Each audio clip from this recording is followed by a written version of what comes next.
Hi అండి. నమస్తే. Welcome back to our channel. ఈరోజు రెసిపీ వచ్చేసి బోడ కాకరకాయ ఫ్రై. బోడ కాకరకాయ ఫ్రై ఏ విధంగా చేసుకోవాలనేది ఈ వీడియోలో తెలుసుకుందాం. మేమైతే వీటిని బోడ కాకరకాయ అంటామండి. కొన్ని ప్రాంతాల వారైతే ఆ కాకరకాయ అని కూడా అంటారు. బోడ కాకరకాయ, ఆ కాకరకాయ ఏదైనా అనొచ్చు. ఇప్పుడు బోడ కాకరకాయ ఫ్రై ఏ విధంగా చేసుకోవాలనేది చూద్దాం. ఇంకా బోడ కాకరకాయలు నేనైతే ఒక పావు కేజీకి కొన్ని ఎక్కువ ఉంటాయి కావచ్చండి. మాకు తెలిసిన వాళ్ళు ఇచ్చారు. నాటువండి, అడవిలో తీసుకొచ్చినవి. మనకు హైబ్రిడ్ అయితే ఎప్పుడైనా దొరుకుతాయి కదా. నాటువి అయితే ఇప్పుడు సీజన్ కదా, నాటువి టేస్ట్ బాగుంటాయండి. హైబ్రిడ్వి ఎప్పుడైనా దొరుకుతున్నాయి. ఇంక ఇలా పావు కేజీ కొన్ని ఎక్కువ అవుతాయేమో. వీటిని అయితే శుభ్రంగా కడిగి ఇలా సన్నగా ముక్కలుగా కట్ చేస్తున్నాను. ఫ్రైకి ఇలా సన్నగా పొడుగ్గా కట్ చేసుకోవాలండి. మనం ఉడకబెట్టవలసిన అవసరం లేదు. వీటిని ఫ్రై చేసుకున్నా బాగుంటుంది, పులుసు పెట్టుకున్నా బాగుంటుంది. మీరు గింజలు ముదిరినవి అనుకుంటేనే గింజలు తీసేయండి, లేదంటే గింజలతో వండుకున్నా బాగుంటుంది. నేను ముదిరిన దానికి గింజలు తీసేసాను. ఇలా గింజలతోటే కట్ చేశానండి. సన్నగా ఇలా ముక్కలుగా కట్ చేసుకోండి. ఇలా సన్నగా ముక్కలుగా కట్ చేసుకున్న తర్వాత ఇప్పుడు స్టవ్ వెలిగించుకొని గిన్నె పెట్టుకొని ఆయిల్ వేసుకోవాలి. ఇప్పుడు ఈ బోడకాకరకాయ ఫ్రైకి కొంచెం ఆయిల్ ఎక్కువనే పడుతుందండి. ఫ్రై కదా, కొంచెం ఆయిల్ ఎక్కువనే వేసుకోండి, అప్పుడే టేస్ట్ ఉంటుంది. కొన్ని కర్రీస్కి అయితే ఆయిల్ పడుతుందండి, అప్పుడు మనం ఏం చేయలేము. ఆయిల్ తినద్దంటే, తినేది కొంచెం టేస్టీగా తినాలి కదా. ఆయిల్ అయితే వేసుకున్నాను. ఆయిల్ హీట్ అయిన తర్వాత జీలకర్ర ఆవాలు వేసుకోవాలి. జీలకర్ర ఆవాలు కొంచెం చిటపటలాడిన తర్వాత ఒక ఆనియన్ ఇలా సన్నగా కట్ చేసుకున్నాను. 3 పచ్చిమిర్చి కట్ చేసుకున్నాను. ఆనియన్, పచ్చిమిర్చి ఆయిల్లో వేసి వేపుకోవాలి. ఇవి మంచిగా వేగుతున్నప్పుడు ఇందులోకి అల్లం వెల్లుల్లి పేస్ట్ వేసుకోవాలి. అల్లం వెల్లుల్లి పేస్ట్ పచ్చివాసన పోయేంత వరకు వేపుకోవాలి. ఒక 4-5 వెల్లుల్లి రెబ్బలు కూడా దంచి వేస్తే బాగుంటుందండి. టేస్ట్ ఫ్లేవర్ బాగుంటుంది. వెల్లుల్లి రెబ్బలు వేసుకోండి, నేను వేయలేదు.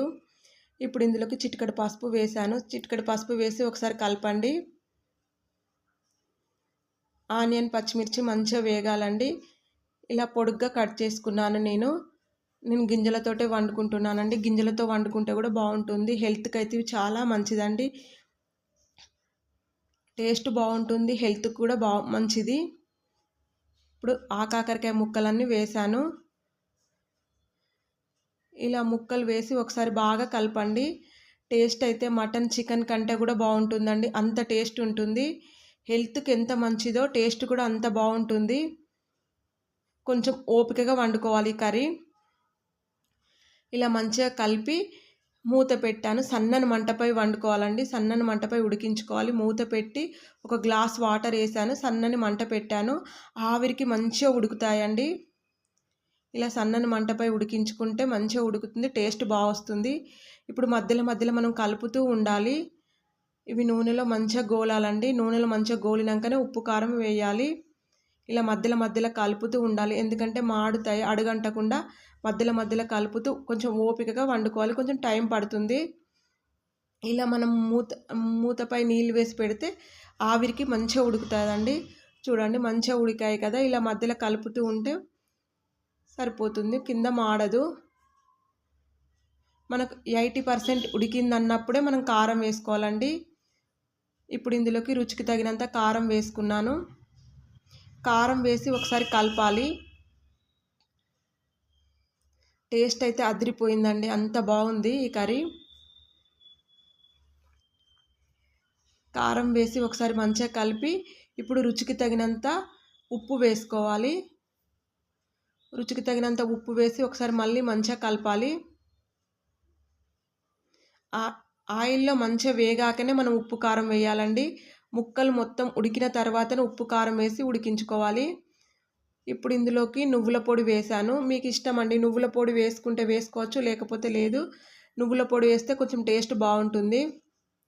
వేయించి మిక్సీ పట్టుకున్న నువ్వుల పొడి వేసాను. నువ్వుల పొడి వేసి ఒకసారి ఇలా బాగా కలపండి.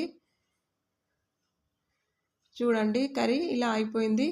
ఇప్పుడు మూత పెట్టి ఒక 5 minutes ఉడికించుకోవాలి. చూడండి కర్రీ అయితే ఇలా అయిందండి. ఇప్పుడు వేయించిన ధనియాల పొడి వేసి ఒకసారి బాగా కలపండి.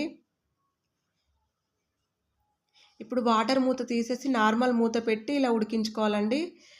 ఇలా వేయించిన ధనియాల పొడి వేసి ఒకసారి అయితే బాగా కలపండి. అంతేనండి, స్టవ్ ఆఫ్ చేసేయండి. ఈ రోజుకైతే రెసిపీ ఇదేనండి. మరొక మంచి రెసిపీతో మళ్ళీ కలుసుకుందాం. ప్లీజ్ మన ఛానల్ని సబ్స్క్రైబ్ చేసుకోండి, ఒక లైక్ ఇవ్వండి, కామెంట్ చేయండి. ఇలా ఒకసారి ట్రై చేయండి.